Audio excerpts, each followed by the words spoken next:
गवना करा के ले आइल बाड़ा झूठो के राजा खोखू आइल बाड़ा फाड़ देब पेटी को मारी के चोट। Music by Roshan Kumar.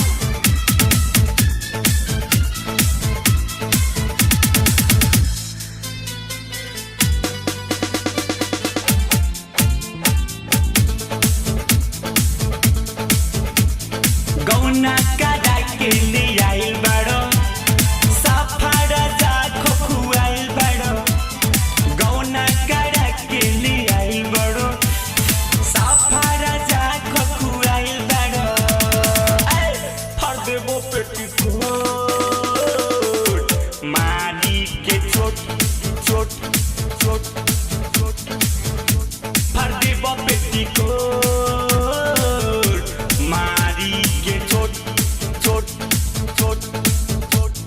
गौना करा के ले आइल बाड़ो साफा राजा खोखू आइल बाड़ो गौना करा के ले आइल बाड़ो साफा राजा खोखू आइल बाड़ो फाड़ देबो पेटी कोट मारी के चोट चोट चोट चोट फाड़ देबो पेटी चोट चोट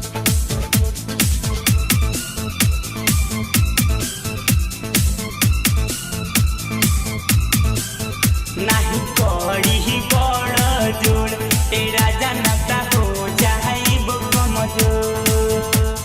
चढ़ता ऐसे जैसे छानी बा रौरे खाली माना मानी बा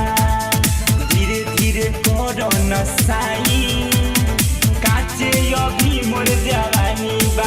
बात मानी राजा बात मानी पिया पहले जाके बुता दोनों तू दिया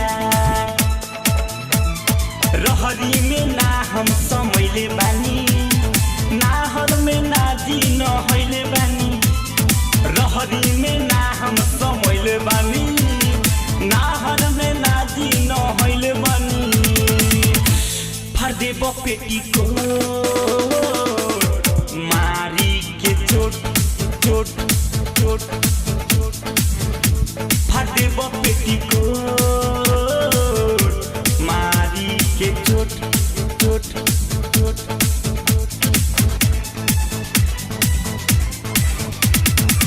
म्यूजिक बाय रोशन कुमार।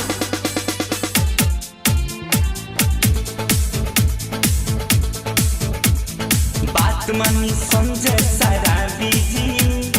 लमहर बाटे राउर चाबीजी कोरा में हमारा न कसो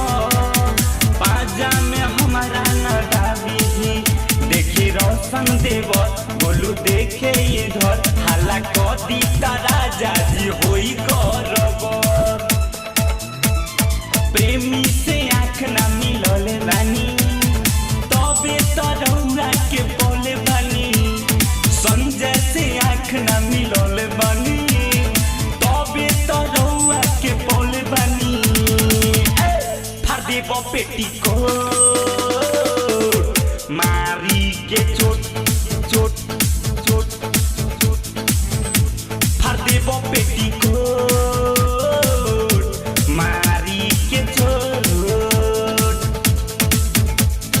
गौना करा के ले आइल बाड़ो साफा राजा खोखू आइल बाड़ो गौना करा के ले आइल बाड़ो साफा राजा खोखू आइल बाड़ो फाड़ देबो पेटी कोट मारी के चोट चोट चोट चोट फाड़ देबो पेटी कोट मारी के चोट चोट चोट चोट।